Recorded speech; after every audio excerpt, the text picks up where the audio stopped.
Welcome, adjudicators, to another episode of Disputed, where two fictional characters go head to head, armed with only their advocates, and you will decide the outcome. Everything is disputed.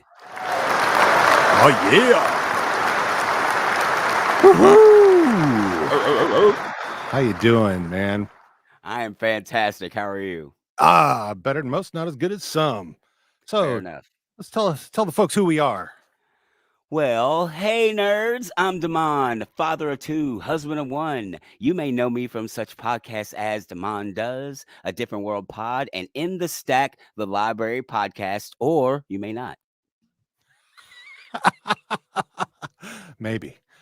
Well, thank you, Demond. I am Dean, master of so many things podcasting. You may know me from the Podskier Podcast Network and its corresponding podcast. How Are You Now? The Letterkenny Podcast, the Boondocks Podcast, and the upcoming Come With Me If You Want to Live or Get Away From Me, You Bitch podcast. So that's what I'm involved with. You like that one? Yes, I did. Yes, Good. I did. Good. Yes, I did. Man, we had fun last time. I know it's been 3 weeks since, Yes. because we had the holiday there. But man, that last episode, it was the most votes I think we had. No, I take that back. So it was not the most votes. I misread that. We didn't get a lot of votes. I'll put it that way. That being said, we did get a good deal of votes. Brock Sampson versus Black Dynamite. Black Dynamite came away with the victory, 86%. Damn. So yeah, I think that's probably the most lopsided I think we've had so far. So big congrats to MCE Amazing for doing such an amazing job. And yeah, Sean, you were a fantastic advocate for Brock Sampson. Unfortunately, things just didn't work out for you. I'm sorry, but yeah, Brock. To me, that was a much more evenly matched pair up. I mean, just in my view, I think there's just a lot more Black Dynamite fans out there. So I think some of these votes or these results, I think are result of just the fan base that we have so far and who they like. So yeah, I'm surprised. I was again like with Spike and Cassidy, which is pretty lopsided too. Right. I was surprised Black Dynamite won, to be honest, and I was surprised that he washed Brock Sampson the way he did. But remember, this is a vote. Yeah, you know, if we were writing it, they probably would have ended up in a hail of smoke and created the Grand Canyon. So there's that. Yeah. So yeah, I was kind of surprised myself on how that came out. So I was expecting it to be much closer. I mean, because in all honesty, I honestly feel that if they fought each other, it would just be dead even. There's no winner really there. So we're the winners. We would be the winners. Very, very, very, very true. So, anything else, or are you ready to introduce our advocates for this week? I am ready. All right. So let's bring them in here. So we've got Michael from the No Fate podcast, and we've got Ryan from the Wreck Yourself podcast. So I'm going to go ahead and do what I do with introducing Michael. So our first advocate for today hails from the Windy City. Spent some time in the Big Sky Country, but now takes up residence in the City of Angels. Some call him MJ, and some occasionally refer to him as No Knees on account of him being born without kneecaps. I like to think that he probably owed some money to the mob, but in any case, give it up for Michael John Petty!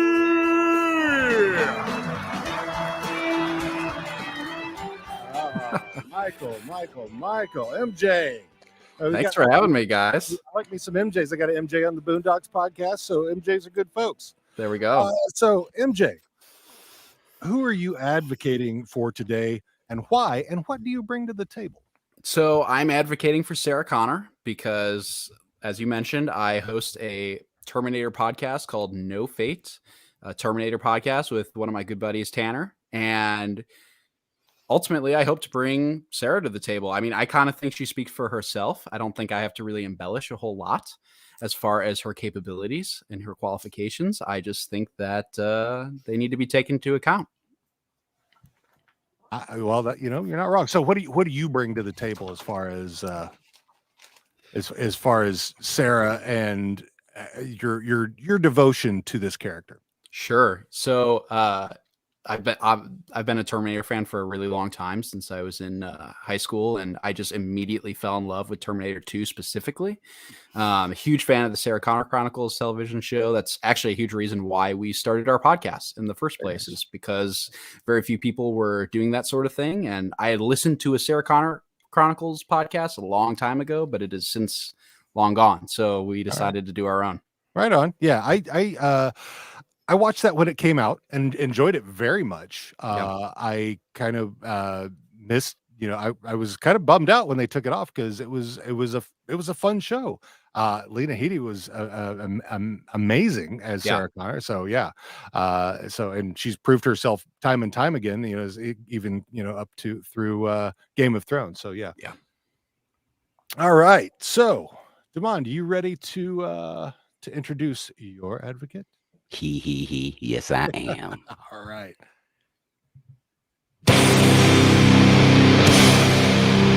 Our next advocate is from Southeast Pennsylvania. Unaware of having nicknames, I'm sure he was called lots of things, such as signals intelligence analyst, Korean linguist, archaeology researcher, and all the way up until now in technical sales. Please make some noise for the man with no nickname, Mr. No Nicknames Needed, Ryan Pluschetti. I don't think anybody's ever said my name that enthusiastically before. Thank you. I'll hire you to go anywhere with me. Yeah, we're all about gassing up our folks here. So if you don't feel like a big deal before you got here, you should feel like a big deal now. That's our job. Damn right. Oh, thank you. You're doing a fine job at it. Well, thank you. I like you very much. I only Ryan- hope that I can do that introduction justice today. I expect nothing less. Come on. Yes. I'll let you continue. Yes. So, first of all, Ryan, who are you advocating for this evening, and also why? I am advocating for humanity, which means I'm supporting Ellen Ripley. She has a fantastic track record of preventing apocalypses. Fair. No, I think she's a badass. And honestly, as far as like what I'm bringing to the table, when I went to college, I took some cyborg feminism classes. I wrote some papers on Terminator. I was ready to tackle this from a very intellectual standpoint. I've got all my T's crossed, my I's dotted. I'm ready to go. Very nice. Oh yeah, bring that smoke. That's what I like to hear. All right, so I will talk about this episode now. This episode brings disputes between two of the most iconic women to command a James Cameron franchise. Who are these two badass protagonists, you ask? Only two of the most dedicated, brilliant, and loyal ladies ever to body a final boss and rescue those in their care. Sarah Connor versus Ellen Ripley. All right, so the rules are as such. Each person will get a 5-minute opening statement, followed by their opponent's rebuttal for 2 minutes. I have buttons that will signal. I will signal off when I've started, and you'll hear a noise once you've hit that time. After that, each host, Demond and I, will ask a question for which you will be able to answer over 2 minutes, and there may or may not be questions from the crowd who is watching. Anyone who's watching, if you have a question for either of our advocates, please put them in the comments. I don't think you can do that through Twitter, but I think you can through everything else. So Facebook, YouTube, and Twitch. So after that, you get 2-minute closing arguments each, and then everybody will go vote. You can bank time. So if you have, say, you've only used 3 minutes of your opening statement and you want to bank that extra 2 minutes for something else you need, you just say so. And then also, Damon and I have the full wherewithal to extend time for you another 30 seconds. All right. Any questions before we get going? So, being that you were the first advocate, MJ, you will be on the clock for oh my God, Sarah Connor. My brain is just wow. I'm like even wearing a Wow, Terminator shirt. I know, man. It's just sometimes, I'm moving in less than 2 weeks. My brain is not all here. So, so I'm going to go ahead and start the clock for 5 minutes, and you are on. Great. So I would 100% trust Sarah Connor over Ellen Ripley to get me out of a bad spot because she has the adequate training to do so. After spending the majority of her adult life learning basic combat, self-defense, military-grade weapons training, not to mention her ability to keep a low profile and get off the grid if necessary, Sarah Connor is a flesh and blood machine who will stop at nothing to protect her charge. While Ripley only fights for her own survival, Sarah fights as the mother of John Connor, the future leader of the human resistance. With infinitely more pressure, Sarah has to teach her son everything his future self would come to know. From his ability to lead to basic toughness and integrity, it all came from this incredible single mother who stopped at nothing to not just protect him, but prepare him for the future. If Sarah Connor decides that you're worth protecting, you don't really have any reason to think you won't make it out alive. On various occasions, differing versions of Sarah protected and kept safe John Connor, Kyle Reese, Danny Ramos from differing incarnations of Terminators, each scarier than the last. She won't think twice about jumping straight into the fire if it means getting you out alive, though her tactical skills rarely call for anything so drastic. When we first meet Sarah, she's a scared 19-year-old girl who has no idea what her future holds. When she finds out, after some convincing, of course, she commits her life to not only stopping the T-800 that's after her, but also preparing her son for his role in the world's salvation from Skynet, a foe who is neither living nor breathing, who you can't just eject into space and hope goes away. Yet it's with this weight of the world on her shoulders that she presses on, hoping to stop Judgment Day. Yes, there are different incarnations of Sarah Connor who hail from different timelines. The first two follow the Sarah Connor we all know, played by Linda Hamilton, the most iconic version, probably the one that we're all thinking of immediately when we think of Sarah Connor. But Genesis reboots the character through Emilia Clarke into a born warrior who is actually raised by a Terminator, which gives her a different kind of advantage in some ways. Add to that the Dark Fate incarnation, which suffered a terrible loss, yet continues to hunt machines so that no one else has to feel her pain. This isn't even to mention Lena Headey's interpretation in the Sarah Connor Chronicles, which humanizes Sarah in a way that none of the other films could, in a very motherly way, very similar to Ripley in some respects, while also keeping Sarah's edge. Throughout the short-lived series, she does her best to train her son for the future while also trying to stop that future from ever even occurring. If these different timelines prove anything about Sarah, though, it's that she's consistent no matter her circumstances. No matter the stakes, she will stop at nothing to save the world and those she cares deepest about. That said, though, Terminator 2 Judgment Day, the greatest action film of all time, by the way, provides us with our most iconic version of Sarah Connor, the one who fights the T-1000 to the death in order to stop Skynet's apocalypse. Here, Linda Hamilton's Sarah stands up to Arnold Schwarzenegger's classic T-800 and actually has proven time and time again to be just as culturally iconic and important, if not more so, than the Terminator himself. But let's take a look at Sarah's failures quick so that we can be transparent here, because she's not without her flaws. In Dark Fate, the film opens with Sarah losing John to the T-800, only a year after the events of T2. And while I personally think this is the worst possible decision and the most uncharacteristic ever made in the Terminator franchise, it's worth noting that this is also the only on-screen timeline in which Sarah actually fails that mission. In the original James Cameron films, she succeeds and seemingly stops Judgment Day. In Terminator 3, Rise of the Machines, and Terminator Salvation, it's clear that she trained John adequately and gave him enough weapons and prophetic information to take down Skynet in the future.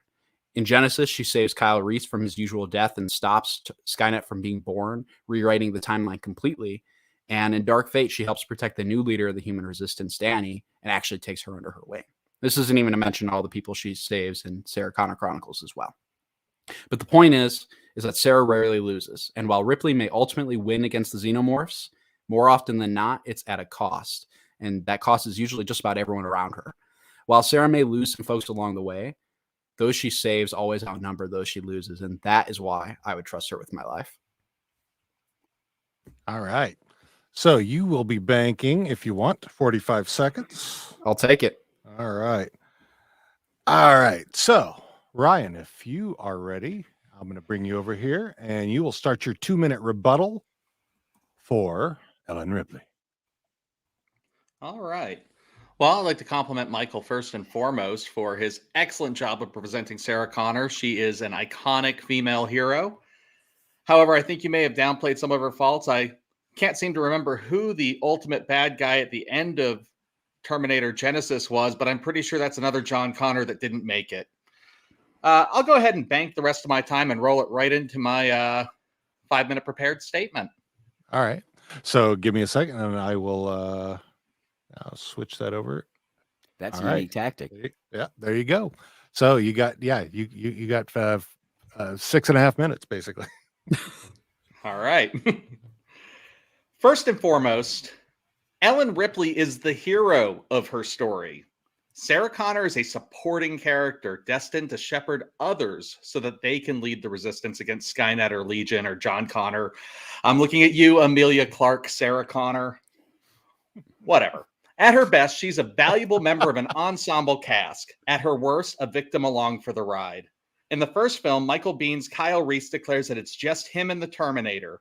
He isn't there to help Sarah defeat a Terminator. He's there to prevent the Terminator from killing Sarah. And he succeeds. By the time she gets to push the button to destroy that Terminator, it's down to a single limb. He has stuffed a pipe bomb in its chest and done it in. He's there to prevent, like I said, he's there to prevent the Terminator from killing Sarah.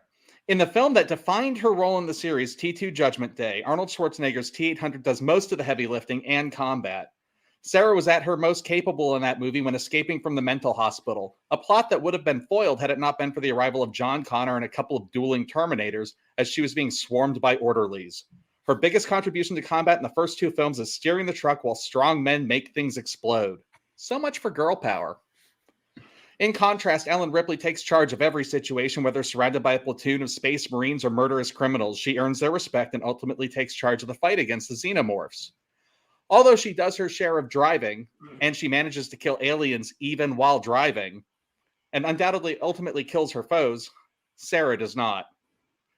And if you want to talk about efficiency, in 1979's Alien, Ripley dispatches her first killer robot with 30 minutes left to spare, leaving plenty of time for her to single-handedly defeat the alien that's killed the rest of her crew. And let's be honest, it's hard to ignore James Cameron's mommy issues. The entire Terminator franchise and the Alien franchise from the second film on are steeped in weird mommy trauma. Ripley saddled with nurturing mutants facing off against the alien queen in the second film, and then confronted with the choice to essentially give birth to an alien queen in the third movie. She chooses instead to throw herself into molten metal. That's what heroes do when the future of humanity's on the line. And it's how you know that Sarah Connor's not the hero of her best outing in the Terminator franchise. Big mental thumbs up to Ripley. She gets it. Sarah, by contrast, clings to the message from her future son that there is no fate while blindly accepting the role that he has assigned her. Saying that Sarah is the hero of her story is like saying Mary is the hero of the New Testament. Unlike a cyborg sent from the future, it does not track. Ripley's unwavering good judgment is evident all the way back in the first film. She's the first to determine that the beacon they followed is a warning. When Lambert and Dallas bring Kane back to the ship with a facehugger attached to him, Ripley refuses them entry to avoid exposing the ship to an unknown contamination. Her good judgment would have saved all but one member of the Nostromo. By contrast, Sarah Connor, upon realizing that multiple Sarah Connors have been slain and sensing danger, immediately calls her roommate Ginger and leaves a message advertising her location. The Terminator uses that message to find her, and dozens of people die as collateral damage in the hunt for John Connor's mom. Michael makes some great points about all the people that she saves, but what about all the people that get waxed by Terminators along the way? In Alien 2, Ripley warns the company to evacuate the colony because of the xenomorph threat, which they ignore, and predictably it gets out of hand. Again, if they had followed Ripley's advice, none of this would have happened. This resulted in them asking her to come on as a consultant for the rescue operation. She consistently shows a superior understanding of the danger of the situation, ultimately evacuating four survivors. And I hate to be a bean counter here, but Michael Biehn makes it through this one. He doesn't get killed until Alien 3. By contrast, in her second outing, Sarah runs off half-cocked to go assassinate Miles Dyson, shooting him in the shoulder and traumatizing his family before John and the T-800 show up, show him a little bit of evidence, and find out that he's actually a pretty good guy who signs up to save humanity on the spot. Her poor judgment almost costs them a powerful ally who ends up being instrumental in taking down Cyberdyne. In virtually every Alien film, if everyone listens to what Ripley says to do from the beginning, disaster can be averted. Sarah Connor's track record is spotty at best, but she isn't the most stable person, is she? In Dark Fate, she reveals that she's here to kill Terminators and get blackout drunk. And honestly, most of the time, she's fresh out of Terminators. So it's not like she's killing them every day. It's mostly just getting blackout drunk. Sarah has access and knowledge of present-day weaponry, and she knows how to handle it. Ripley has access to futuristic assault weapons, flamethrowers, APCs, cargo loader exoskeletons, and her arsenal is deeper and more dangerous than Sarah's. Furthermore, Ripley knows how things work. Remember when she determined that the Space Marines rounds could potentially detonate the nuclear facility they were in the base that they were in based on looking at the schematic? That's something that the corporate executive planning the mission, the android, and the military leadership missed. Ripley caught it. She can also pilot a spaceship. Her scientific knowledge gives her an edge when it comes to planning and understanding futuristic threats. Sarah's just sitting around getting drunk, waiting to blow things up. In a hand-to-hand fight, Sarah might have an edge in training, especially the Emilia Clarke version. But if she's fighting Ripley from Alien Resurrection, she's fighting a Ripley who's been spliced with xenomorph DNA, giving her super strength, agility, acid blood, and a psychic connection to the aliens. At this point in the franchise, Ripley's a couple hundred years old, has superpowers, and has never allowed humanity to get wiped out. Sarah got older, drunker, and she can't seem to stop the future from being taken over by killer robots. Advantage, Ripley. And if you want to compare apples to apples, in the 2001 Dark Horse comic, in 2001, Dark Horse Comics released Alien versus Predator versus Terminator, a comic sequel taking place after the events of Alien Resurrection, in which crypto-terminators left over from the 21st century use alien DNA to create super soldier cyborgs capable of replicating themselves and rebuilding Skynet. I'll give you a couple more seconds to finish your thought there. By the end of the 4-issue series, Ripley has defeated the Xenomorphs, been made an honorary Predator, and defeated Skynet for the final time. Advantage, Ripley. All right. Dang. Wow. My. Well, MJ, you're up. You're up for a 2-minute rebuttal. You ready for that? Yeah, I guess right. so. Get after it. Well, I think there's a couple things we need to talk about. First of all, the John Connor who becomes evil in the future in Genesis has nothing to do with Sarah. Sarah's long dead. You know, that Judgment Day has happened. Skynet is doing his thing. And sure, John Connor was trained by Sarah. That's absolutely 100% true. But if you want to talk about Skynet getting the drop on him, we also have to talk about how the Xenomorph gets the drop on Ripley in Alien 3, which kills Hicks and Newt, which was basically the whole point of Aliens, was saving them and getting everyone out alive. Unfortunately, that doesn't seem to happen. And also in Alien Resurrections, we have a Ripley who, yes, is definitely superior to the original in terms of she has more ability and acid blood and the connection to the Xenomorphs, absolutely. But because of that, the Xenomorphs also have more of a connection to her and are smarter, faster, stronger in a lot of ways than originally. And that's partially due to Ripley in that instance. Ripley's also super hesitant to do anything after the first Alien movie. She has no desire to actively take down Xenomorph. She's basically dragged into aliens kicking and screaming, whereas Sarah's instinct is to take the fight to Skynet and does so in Terminator 2. No one around Ripley also believes her or listens to her at any point in time. So whether she knew or not doesn't really seem to matter in the long run because nobody listened anyway. And if we're going to talk about her defeating an android on her spaceship, we also have to mention that androids are nowhere near as strong as Terminators and certainly are not a T-1000, a liquid metal Terminator. Also, Ripley often has to rise to the occasion, ultimately proving that she is a sole survivor of her situation. Often she is the sole survivor of every Alien movie, whereas Sarah usually has either John or Kyle or Danny or whoever you want by the end of the film, proving that she can actually around a little bit more time. Ultimately, I think the point is that if we're looking at who is actually the better protector, which was the point, right? Then Sarah obviously has the advantage. All right then. Well, Demond. Yes.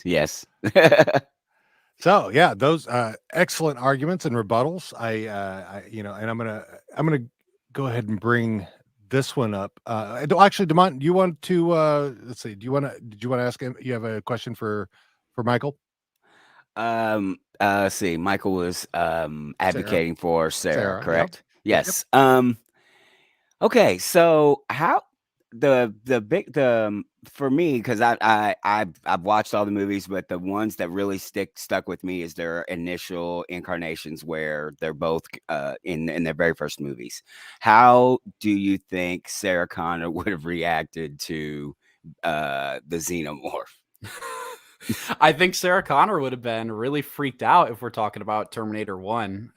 If we're talking about Terminator 2, I don't think it'd be hard for her to take that guy out. Because of tactics or because of training, because there were, and I'm just playing devil's advocate Sure. here. They had a ship full of Marines, Sure. and only Ripley survived. You know what I mean? So how would she be different? Well, I think Sarah would be different for a few reasons. I think one, Sarah's used to fighting Terminators. So if we're going to go based off Terminator 2, Sarah, Terminators are theoretically a lot more intense than Xenomorphs. They don't bleed. They don't need to breathe.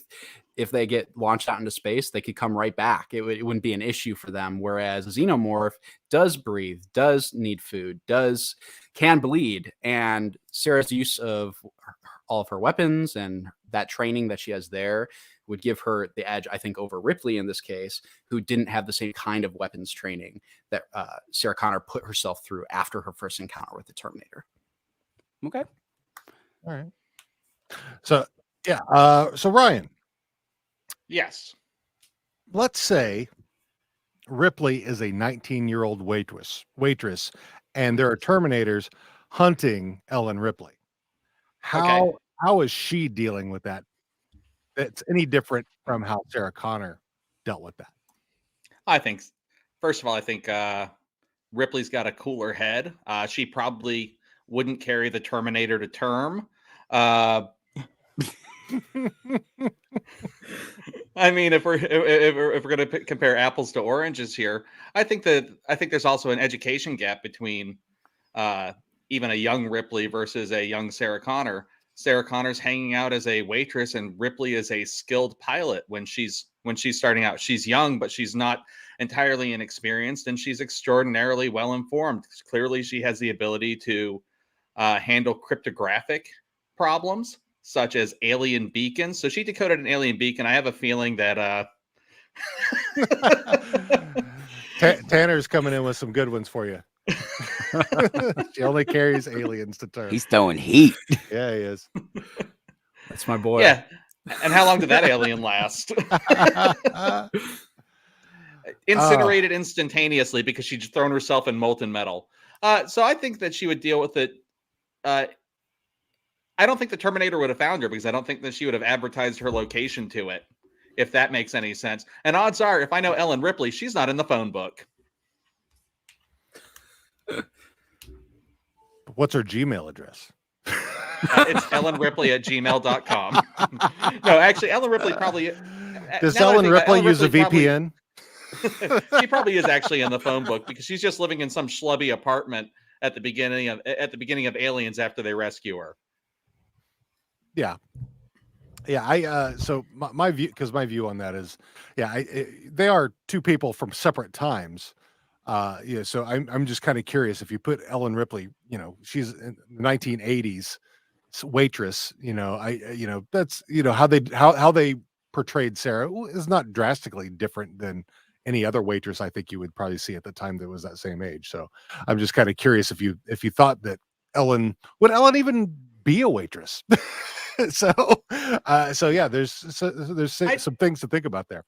I don't think that Ellen would be a waitress, but that ragtag group of people on Nostromo fought off the alien with makeshift weapons. They didn't actually have weapons. They built flamethrowers out of construction material. So if they were to swap places, how would I think it's fair if we're going to ask how Ellen was going to do as a waitress? I think Sarah Connor would be doing what she did in her own movie, which is following everybody else until somebody ultimately saves her. All right, then. Demond, you there? Or are you frozen? I think we lost him. Oh, that's all right. Michael, you're the new co-host. Really? Well, well, this is going to be rigged then. I'm confident in the case that I presented. No, yeah. You both did an excellent job. So what I'm going to go ahead and do. So, and I'm sure Demond will be back in a second. So, let's go ahead, Ryan. I'm going to have you give your closing argument. For you get 2 minutes, and then Michael, you'll get 2 minutes for your closing argument. So, let's go ahead and bring Ryan up here. So, and 2 minutes, go. So Michael made the argument that it's harder to kill a Terminator than a xenomorph. But that's actually a matter of debate. Futuristic weapons are effective against both, but Sarah doesn't have access to those weapons. That makes the Terminator seem more dangerous than a xenomorph. But the first alien Ripley fought was not only ejected into space, but it was still alive in space and trying to climb back into the ship through the activated thrusters. And ultimately, it didn't get incinerated by the thrusters. The tether that was attached to it was destroyed by the thrusters, and it just launched off into space. We don't have proof of death of that alien or the alien queen. The only one that we can say was definitely sucked out to space was the human-alien hybrid in the fourth movie, and that's because it went through a small hole created in the hull of a spaceship just by a drop of Ellen Ripley's blood. She is a dangerous woman inside and out. All right. In a fight, Sarah's outgunned, outpunched, and outthought by Ripley. She has a weaker personality and is a poor leader with a history of making bad choices. If it came down to a direct conflict between the two of them, Ripley would probably just wait for her to pass out drunk and kill her in her sleep with an incinerator. It would be an act of kindness after she failed to save her son. And you can correct me if I'm wrong. I might be a little bit behind the times of my Terminator knowledge, but in Terminator Genesis, who kills the John Connor Terminator? Well, I'm pretty sure it was Sarah, and if it wasn't Sarah directly, she certainly had a hand in it. So who's the better protector? Well, Ripley protected Newt, Hicks, and Bishops all the way through the end of Aliens, and she protected all of humanity every single time. And every single time she had to save humanity, it was a new xenomorph threat. Or Terminator threat if you go into the comics. Well done. All right, Michael, if you're ready, let's go ahead and give you your 2 minutes and go. Sure thing. Well, Ryan, you did a really adequate job advocating for Ripley, and I commend you. You have a lot of really great points about her specifically, but I would still argue with you that Sarah is the better protector. Yes, Ripley does protect Hicks, Bishop, and Newt all the way through Aliens, but fails to actually check the spaceship so that by the time Alien 3 comes around, they are long dead. Besides that, Sarah, most versions of Sarah, whether she is the one actually killing the Terminator or not, she still has a hand in doing that. She is still vital to the success of each mission, whether it's the Rev 9, whether it's John Connor and Genesis, whether it's the T-1000. Without her, these things don't get destroyed. These things kill their prey. They take out John Connor. They take out Kyle Reese. They take out Danny Ramos, and then ultimately humanity. And in multiple versions, it seems like the future has been changed and actually been saved, which would save just about as many people as you claim Ripley would. Besides all that, too, Sarah herself, whether or not she has a drinking problem in some of the incarnations, is sure a little bit unstable, but that's because she knows she's right.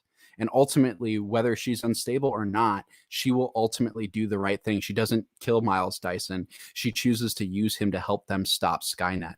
And it succeeds, as far as we can tell. And beyond all of that, it's just, I don't know. I trust Sarah. I know Sarah would be able to get us through because ultimately she would stop at nothing to do so. She doesn't throw herself into the vat of liquid. She throws her enemies there.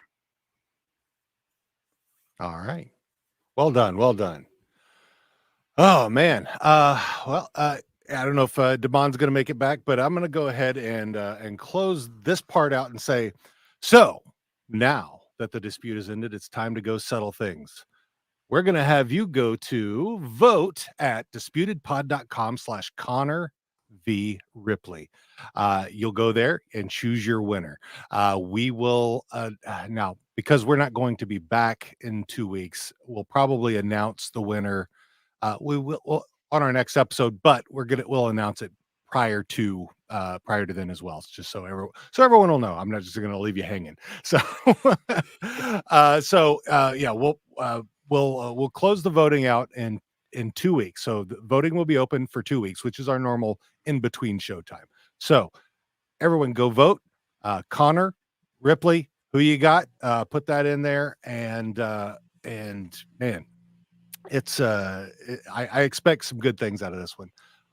We've got some folks that have been watching and putting in comments. That's been great.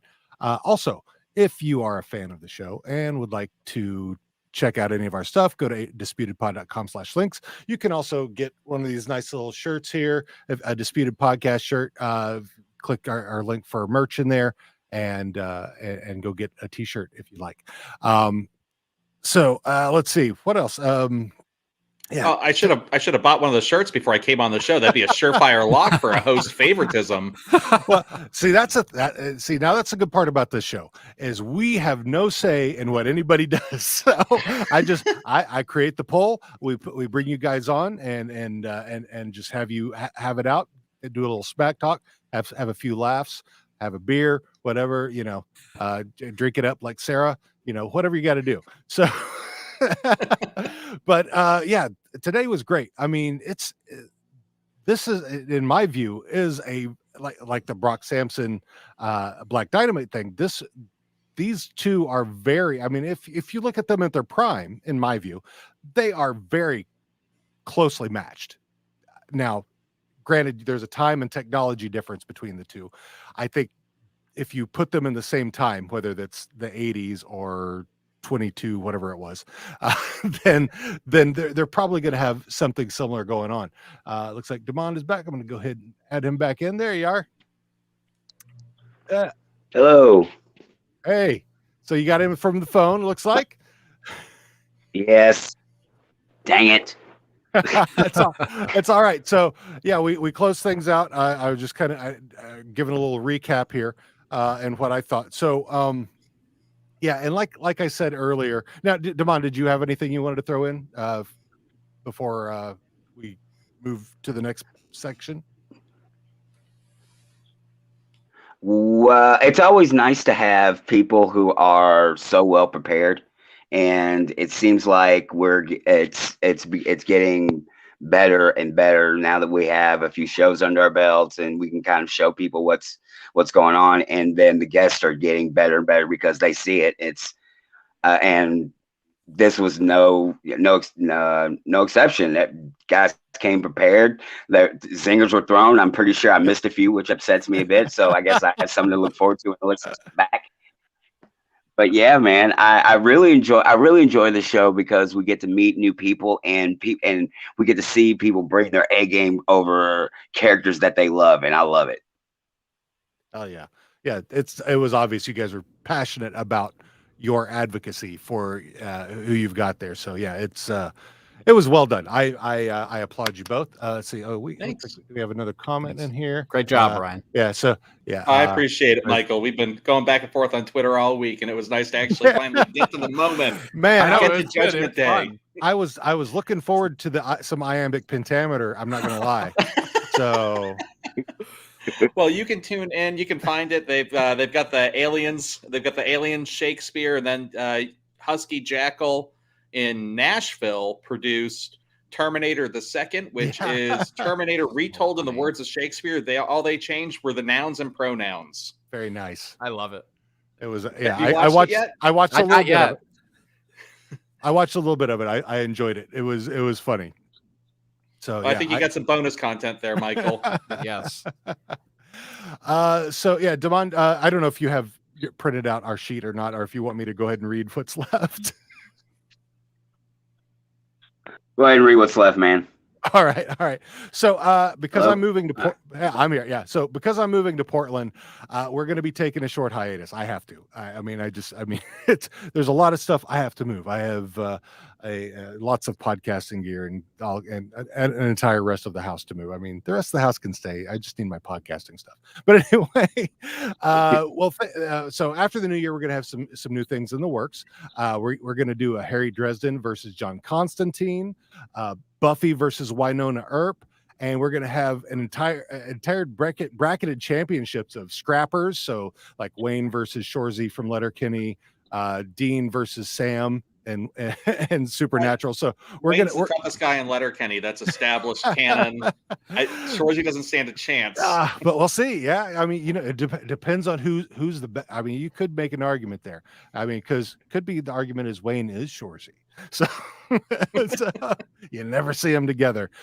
So yeah, and then we're also going to be doing a bracket of movie/TV bands. So like Spinal Tap versus Sex Bomb.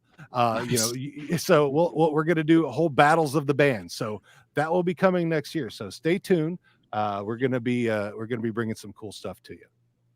So, Damon, anything you want to shout out? Oh, actually, while I'm thinking about it, why don't you, Michael? Why don't you give us your plugs for your stuff, and then Ryan will do you. Sure. Thanks. Well, I like I said at the beginning, I'm a host at Terminator. No, not at Terminator. At No Fate, a Terminator podcast. You can find us on Twitter at No Fate Pod. And you can also find us on our website, nofatepodcast.com. We're currently going through Terminator: The Sarah Connor Chronicles right now. Actually, our final episode for season 1 drops this Saturday, for the season 1 finale, What He Beheld. So we're super excited about that. It's been really great. We've gone through the movies. We're through season 1 of the Sarah Connor Chronicles. We'll probably talk about the movies again, and we're going to jump into season 2 of the series in January. So we're super excited about that. And I also write for Collider as well. So I actually am working on a Terminator article as we speak. I submitted it today.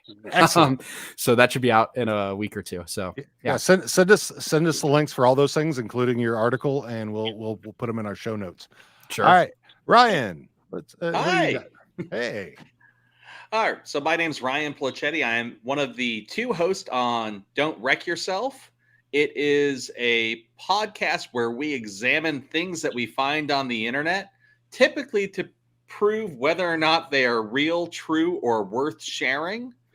We also answer questions on Reddit a lot of times it's from the No Stupid Questions. We try to answer these things as seriously as we can and provide people with good, sound information that they can share to their drunk uncles on the internet.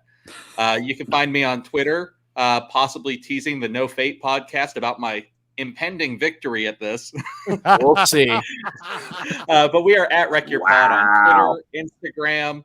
We even have a small TikTok presence. It's mostly my co-host making fun of people on TikTok, but it exists and it's there. That's pretty much all you need to know about us. Tune into our podcast. You might enjoy it. Right on. Thank you, guys.